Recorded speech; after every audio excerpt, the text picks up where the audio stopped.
A paz de Deus, meus preciosos e queridos irmãos, sempre no glorioso nome de nosso Senhor Jesus Cristo. Então, nós vamos conversar um pouquinho, sobre o vídeo que esse nosso querido irmão Paulo, do canal Reforma CCB, ele publicou, O título desse vídeo é A CCB não é a graça de Deus? Heresias, desavisados perseguidores de plantão. Vídeo 154. Então veja, vamos ver o que ele diz nesse vídeo. Vamos prestar atenção, vamos lá.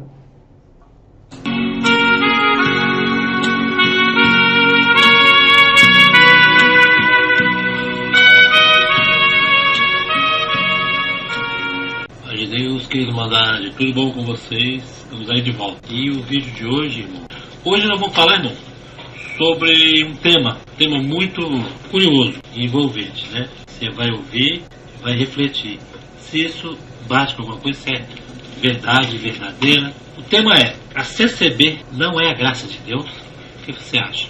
A CCB tem heresias? Então, meus queridos, vamos responder à primeira pergunta, tá? A CCB é a graça de Deus?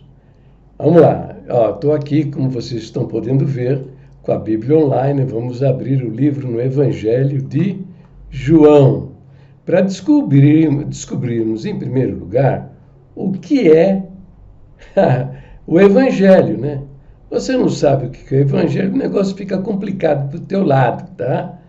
Então, o Evangelho está descrito no capítulo 3. Esse é o coração de todo o Novo Testamento, tá? É esse trechinho que eu vou ler aqui agora. Do capítulo 3, está vendo aqui, aqui em cima, capítulo 3, diz assim, verso 15, 14, vamos ler o 14. Então vou usar um exemplo lá do Velho Testamento. E como Moisés levantou a serpente no deserto, está lembrado lá no livro de Êxodo, que o povo de Deus estava sendo picado por serpentes no deserto por causa da desobediência deles. Então Deus ordenou que Moisés levantasse uma estaca no meio do acampamento, fixando nessa estaca, uma serpente de bronze. E disse a Moisés, fala para o povo que todo aquele que olhar para a serpente fixada na estaca vai ser curado da mordida da serpente. E isso aconteceu. Então, isto é uma figura do Senhor Jesus, que quando ele foi levantado na cruz do Calvário, também um homem que olha para ele com confiança e fé, ele é curado do seu pecado, da mordida do diabo, do diabo, que é a serpente, que apareceu a Adão lá no Jardim do Éden. Então, o Senhor Jesus aqui está apresentando esse episódio como a figura, da pessoa dele, que haveria de se cumprir na cruz do Calvário. E assim como Moisés levantou a serpente no deserto, assim importa que o Filho do Homem seja levantado. Levantado aonde? Na cruz. Depois diz, para que todo aquele que nele crê, nele acredita, não pereça, mas tenha a vida eterna. Tá? Se batismo fosse necessário para a nossa salvação, ele diria aqui, para que todo aquele que nele crê e batiza não pereça, mas tenha a vida eterna. Boas obras, que vocês são todos crentes, que as obras salvam o pecador. Então diz aí, para que, se fosse assim, ele diria, para que todo aquele que nele crê e pratica boas obras não pereça, mas tenha vida eterna. Firmeza, fidelidade para se salvar, para que todo aquele que nele crê, e se fosse verdade que preciso firmeza, fidelidade para entrar no céu, ele teria dito, para que todo aquele que nele crê e é firme e fiel não pereça, mas tenha a vida eterna. Igreja, para que todo aquele que nele crê e pertence a uma igreja, não pereça, mas tenha vida eterna. Por quê? Por que ele não fez isso? Tá? Porque para a nossa salvação não é requerido obras, batismo, firmeza, fidelidade e igreja. Por quê?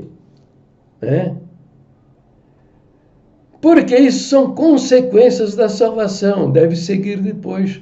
Se você não for salvo, não adianta nada. Você pode batizar 1000 vezes, frequentar as mais diferentes igrejas, ser firme e fiel, ser uma Madre Teresa de Calcutá, ir lá para o meio dos índios, dar sua vida para... Entendeu? Não adianta nada.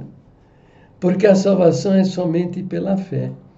Eu não estou falando nada diferente do que é da nossa doutrina, não, hein? Está aqui o Inário número 4, ó. Tá? Então, o Inário número 4 está aqui, ó.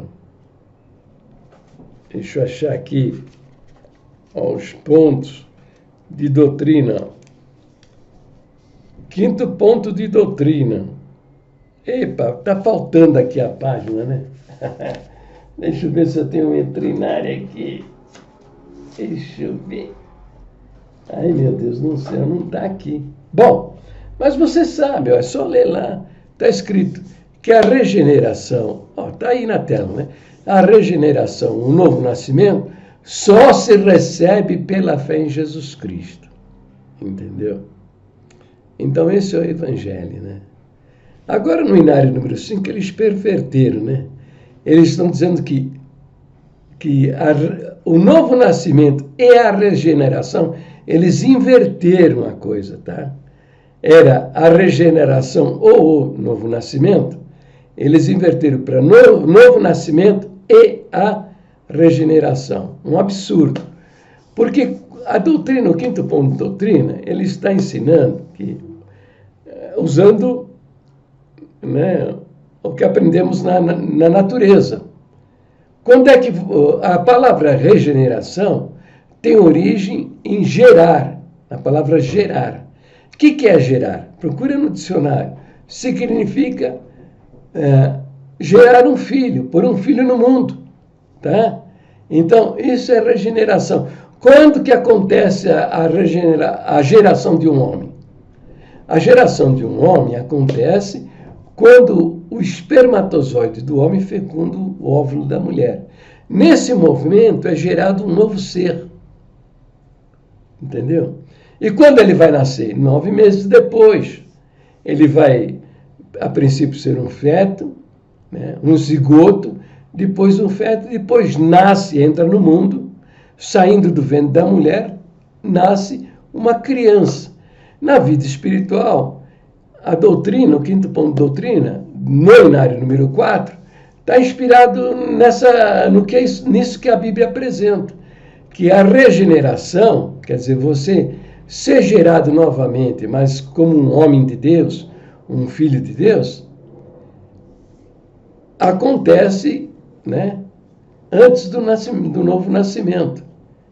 É isso que o batismo simboliza. Você é sepultado, o velho homem é sepultado e das águas surge o novo homem, o nascido de Deus, entende?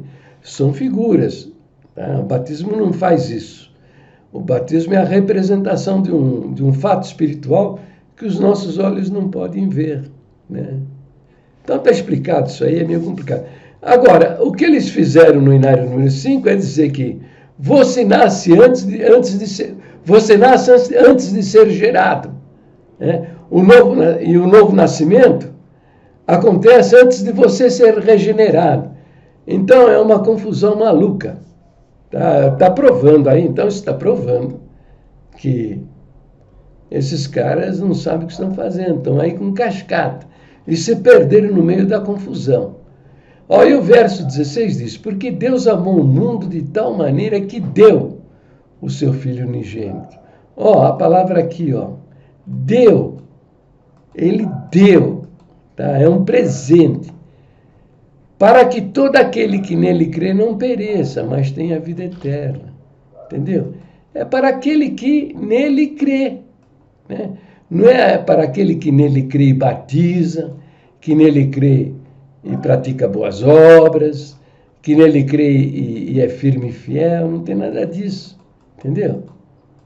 Então, invenção desses caras. Depois diz, porque Deus enviou seu Filho ao mundo, não para que condenasse o mundo, mas para que o mundo fosse salvo por ele. Quem crê nele não é condenado. Outras versões diz aqui que quem nele não é julgado. Mas não tem por que condenar, não tem por que julgar, porque ele pagou a conta. Na cruz do Calvário, ele pagou a sua dívida. Você está livre de qualquer condenação. Agora, o ministério, eles pregam já há alguns anos que você é perdoado até o dia do seu batismo. Depois é por sua conta, entende? Aí você vai ter que trabalhar duro para entrar no céu, entendeu? Mas não é isso que ele falou. O sacrifício dele tem valor eterno. Depois segue dizendo, mas quem não crê já está condenado. Então, quando você soma outras coisas que você pode fazer para se justificar diante de Deus, você está rejeitando a justificação que ele proveu para você. Então você está na incredulidade e, consequentemente, você está condenado, porquanto não crê no nome do unigênito Filho de Deus. Você acredita meia boca. Você acredita mais em homens do que na palavra do Cristo, né? Você acredita mais em Tiago, em Paulo, em Pedro. Usa o ensino de Pedro, Paulo, Tiago para contradizer o ensino do próprio Deus que se fez homem e habitou entre nós. Então é isso que... Esse aqui que eu li para vocês é o Evangelho. Né? E diz, a condenação é esta, que a luz veio ao mundo, Jesus é a luz, e os homens amaram mais as trevas do que a luz, porque as suas obras eram más. Vai perder sua alma. Então, isso posto, tá? Esse é o Evangelho. Então, agora vamos aprender o que é a graça de Deus, né? O que é a graça de Deus?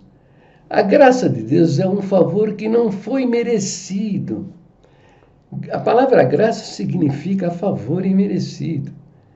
Graça é algo bom que é dado a nós. Não porque a pessoa que recebe merece alguma coisa, mas porque a pessoa que dá, ela é generosa. Deus nos oferece a salvação pela graça. Por isso você lê lá em João, né? Ele diz, porque Deus amou o mundo, que deu o seu Filho. Entendeu? Amou e fez. Quando alguém oferece um presente de graça, significa que quem recebe não tem que pagar pelo presente e nem se esforçar por merecê-lo. Se alguém te dá um presente, alguma vez você fez isso? Recebeu o presente e meteu a mão no bolso, pegou a carteira e falou, quanto custou que eu vou te pagar por ele? Você não faz isso, não é verdade? Você não faz isso por quê? Isso é uma ofensa. Assim, quando você quer se justificar diante de Deus com as suas obras, com o seu batismo, com a sua firmeza, a sua fidelidade, essas coisas todas, você está desmerecendo o que Deus fez por amor da sua alma. A graça é um ato de amor incondicional, entendeu? É um ato de amor sem condições. Não depende da pessoa que recebe. A graça revela o bom caráter daquele que dá, não daquele que recebe. Quem é bom e generoso é o Senhor, não o homem. Deus mostra o seu amor por nós através da sua graça.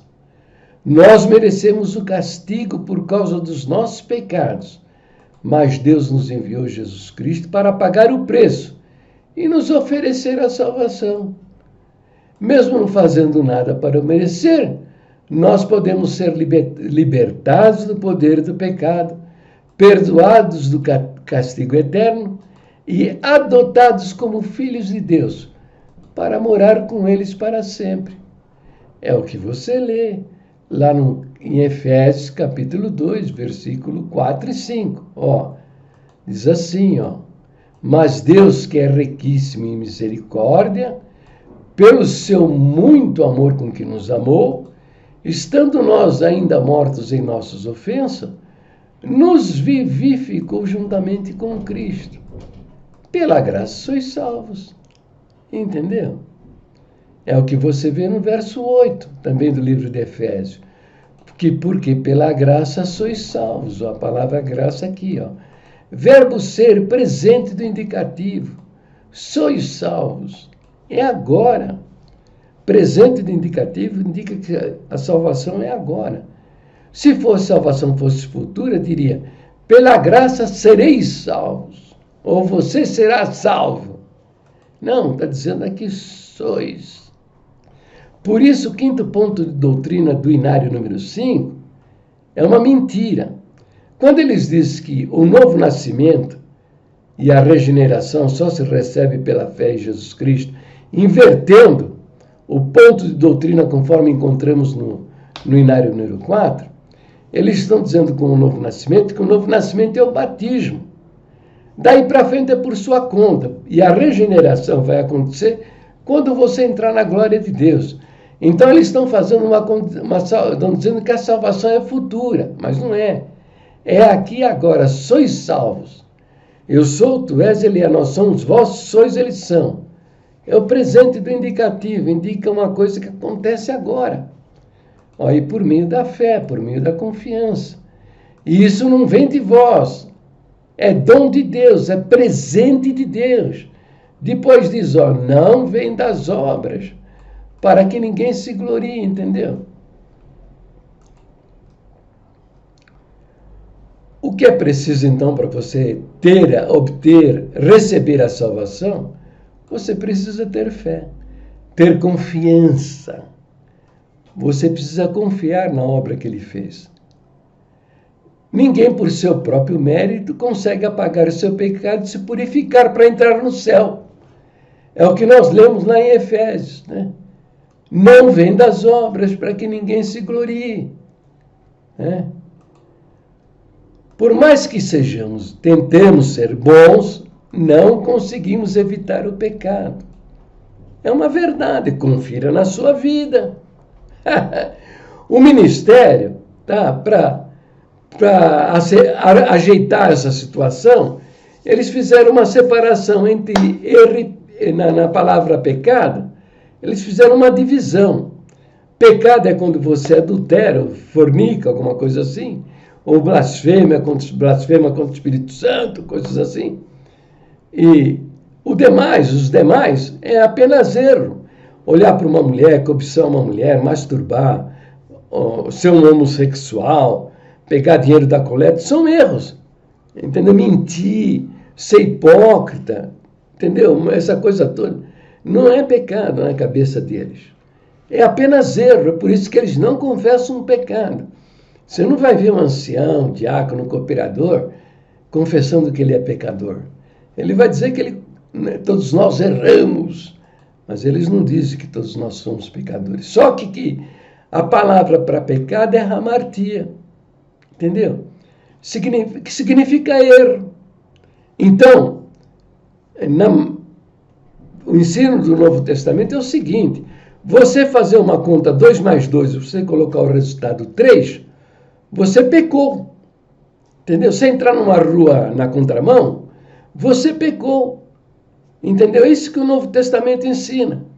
Só que há pecados, erros que você não ofende a Deus e outros que você ofende a Deus. Essa é a diferença. Mas esses camaradas trataram de ajeitar essa coisa porque eles não confessam que são pecadores, entende? E a palavra de Deus diz, né? Se dissermos que não pecamos, fazemo-lo mentiroso, diz aqui, João, se dissermos que não temos pecado, que é o que eles estão fazendo e ensinando o nosso povo a fazer, enganamos-nos a nós mesmos e mais, não há verdade em nós. Se dissermos que não pecamos, fazemo-lo mentiroso e a sua palavra não está em nós. Esse LO aqui, fazemos-lo, esse LO, é fazer o próprio Deus de mentiroso. Porque a Bíblia, a palavra de Deus, fala claramente que todo homem é pecador e esse ministério está negando o pecado de suas vidas e ensinando o povo a negar o pecado de suas vidas também. Entendeu? Então, é isso aí que está acontecendo, tá? Só Deus pode nos libertar do peso do pecado. Só Deus, tá? É o que você vê lá no capítulo 1, versículo de 8 a 9. Aqui, ó. Eu já li para vocês aí. Se dissermos que não temos pecado, enganamos-nos a nós mesmos e não há verdade em nós. Entendeu? Por isso ele nos ofereceu a salvação de graça. Ele poderia ter feito diferente. Ele não tinha obrigação de nos libertar do pecado. Ele poderia exigir justiça e condenar todos nós. Mas ele nos ama. Por isso ele nos ofereceu a salvação de graça. E essa graça não se limita à salvação no momento em que aceitamos Jesus como nosso Salvador. Diferente do que eles pregam, né? Que a graça de Deus é limitada só até o batismo. Daí para frente não existe mais. A graça de Deus atua ao longo da nossa vida, nos dando a capacidade de fazer as coisas boas e parar de pecar. Sozinhos não conseguimos, mas se confiamos em Deus, Ele nos transforma. A graça de Deus também atua quando fazemos coisas erradas depois de convertidos. Quando nos arrependemos do erro, Deus nos perdoa e ajuda a consertar aquilo que está errado. Isso não significa que podemos continuar pecando sem medo das consequências, mas que a graça de Deus é muito grande. É o que você lê lá no livro de Efésios, de Hebreus, capítulo 12. Vou ler primeiro o capítulo 4, versículo 14 a 16. Diz assim: visto que temos um grande sumo sacerdote, Jesus, Filho de Deus, que penetrou nos céus, retenhamos firmemente a nossa confissão, porque não temos um sumo sacerdote que não possa compadecer-se das nossas fraquezas. Porém, que, como nós, em tudo foi tentado, mas sem pecado. Cheguemos, pois, com confiança ao trono da graça, para que possamos alcançar misericórdia e achar graça, a fim de sermos ajudados em tempo oportuno. Aqueles que acham que pode fazer o que quiser, o crente pode fazer o que quiser, a palavra de Deus adverte: já vos esqueceste da exortação que argumenta convosco como a filhos. Filho meu, não despreze a correção do Senhor, e não desmaie quando por eles fores repreendido, porque o Senhor corrige o que ama e açoita qualquer que recebe por filho. Se suportais a correção, Deus vos trata como filhos, porque que filho há a quem o pai não corrija? Mas se estáis sem disciplina, da qual todos são feitos participantes, então sois bastardos e não filhos. Além do que tivemos nossos pais, segundo a carne, para nos corrigirem. Entendeu? E nós o reverenciávamos. Não nos sujeitaremos muito mais ao Pai dos Espíritos para vivermos, porque aqueles, nossos pais, na verdade, por um pouco de tempo, nos corrigiam como bem lhes parecia. Mas este, Deus, Ele corrige para o nosso proveito, para sermos participantes da sua santidade. E, na verdade, toda a correção de Deus na vida da gente, ao presente, não parece ser de gozo, senão de tristeza. Mas depois produz um fruto pacífico de justiça nos exercitados por ela. Entendeu? Então, se você vê um crente, o cara diz que ele é crente, mas ele fica com a cara escondida, né? Nome falso, e contestando. Pessoas que estão falando a verdade, mostrando com documentos, provando com documentos da igreja, e abrindo a Bíblia para que você veja, aqui, Hebreus 12, várias, dezenas de citações da Bíblia estão fundamentando as minhas afirmações. E o cara fica aí falando, me insultando, fica insultando, acredita? E você não vê que não acontece nada com ele. Por quê? Porque ele é bastardo, ele não é filho. Você vê o cara dentro de uma igreja dizendo que ele é servo de Deus, que ele é crente em Jesus Cristo, mas ele está no adultério, ele está na fornicação, ele está no jogo, ele está na mentira, ele está na idolatria também, né? Idolatria que há muito no nosso meio. Está mentindo, ele é bastardo, né? É bastardo. Se estáis sem disciplina, da qual todos são feitos participantes, então sois bastardos e não filhos. Entendeu? Teve um tempo na minha vida que eu estava alisando o pecado. Que beleza, hein? Pois é, o Espírito Santo dizendo, não faças isso, não faça isso, para com isso. E eu lá, o que ele fez, ele arrebentou comigo, né? Tá? Então é assim, meu. O bastardo não tem disciplina, mas o filho tem. Tá bom? Então, a congregação não é a graça de Deus, né? A graça de Deus está explicada aí. E nem pode ser, né? Não tem cabimento. Não é uma igreja, a única igreja que eu conheço que tem embutido em listas secretas de ensinamentos, doutrinas, ensinamentos para matar pessoas e destruir famílias, pelas quais o Senhor Jesus derramou seu sangue na cruz do Calvário. Né? Ele mesmo disse que o único pecado que não tem perdão é a blasfêmia contra o Espírito Santo. Né? Mas em 1948 já tinha ensinamento dizendo que há vários pecados de morte. Por quê? Porque alguém lá para o começo de 1940, não sei precisar a data, porque é tudo escondido, né? Essa turminha. Não é bem a maçonaria, não. São satanistas, tá?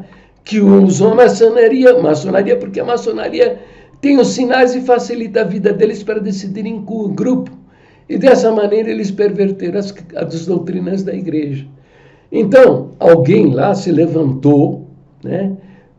Leu 1 João 5,16, né? 1 João 5,16, que está aqui, ó. 5,16, aqui, ó.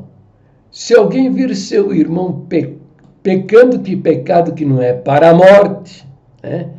Orará e Deus dará a vida àqueles que não pecarem para a morte.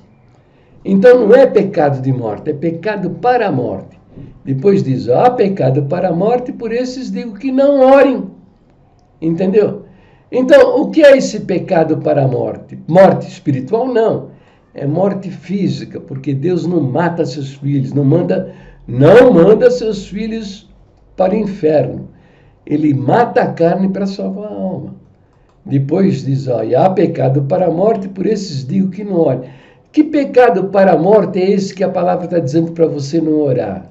Ora, meu filho, é o seguinte, o Senhor Jesus disse, né? Vai e fala com ele entre ti e ele só. Então veja, o Senhor Jesus deu instruções importantes, né? Que ele diz assim, ó. O Senhor Jesus, ele diz assim, também não é da vontade do vosso Pai que está nos céus que um destes pequeninos se perca. Ora, se teu irmão pecar contra ti, vai e repreende-o entre ti e ele só. Se te ouvir, ganhaste teu irmão.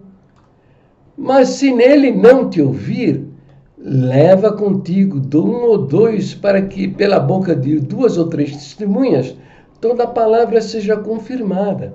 E se não as escutar, dize-o à igreja. E se também não escutar a igreja, considera-o como gentil e publicano.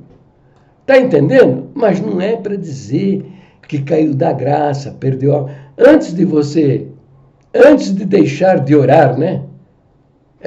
Pela pessoa, você deve ter feito isso. Ir lá falar com ele, se ele ouvir o seu conselho, louvado seja Deus. Se ele não te ouvir, leva para o menino, ele chama mais 2, 3 testemunhas. Se ele não ouvir vocês, então, 3, 4 aconselhando, então leva para a igreja. Então, esse daí é o tal do pecado para a morte, e por isso eu não digo que não ore. Deixa ele na mão de Deus, Deus vai tratar com ele, não é você para fazer juízo, julgando as pessoas. Mas foi o que esse ministério fez. Primeiro, batiza a pessoa de qualquer jeito, batiza viciado, batiza drogado, batiza amaziado, batiza toda sorte de indivíduo, de qualquer jeito. Lá na frente aparece a contradição, então vai expulsar do templo. Isso é graça de Deus? Isso tem alguma coisa a ver com a graça de Deus? E agora está vendo aí, lá, até a Lava Jato está prendendo ancião. E vai vir, quando pegarem o Naed, viu? E ele abrir o bico, vai aparecer um montão de ancião, a coisa vai ficar de um jeito, tá? Que vocês vão ficar espantados e tristes. Mas porque vocês são muito inocentes, tá? Indo atrás de homem, em vez de permanecer na palavra do ensino das Escrituras, vocês vão atrás de homens. Para o vídeo por aqui, né? Está longo demais. Deus abençoe a todos, fiquem todos na graça, paz gloriosa do nosso Deus, sempre no precioso nome do Senhor Jesus. Mas tem mais, né? Está perguntando se tem heresias, tá? No final deste vídeo vai seguir uma relação de heresias, tá? 82 pontos heréticos que eu tenho colecionados. Mas isso é até o ano de 2012, parece. Mas de 2012 para cá, deve ter mais outras heresias. Esse número vai aumentar. Pode ser que também tenha alguma heresia que eu não tenha percebido, tá? Mas vai passar na tela aí as 82 heresias da congregação. Mas a pior delas é essa daí, que passaram 80 anos matando pessoas e destruindo famílias. A princípio eram os adúlteros, os fornicários, depois a lista cresceu. Eu, por exemplo, se pudesse, né, já estava até me enterrando, me levando para o cemitério. Bom, Deus abençoe a todos, fiquem todos na paz gloriosa do nosso Deus. Divulgue os meus vídeos nas redes sociais, no Instagram, no Twitter, lá nas comunidades do Google+, para que a nossa Irmandade se liberte do engano religioso, da mentira diabólica destes homens. Deus abençoe a todos.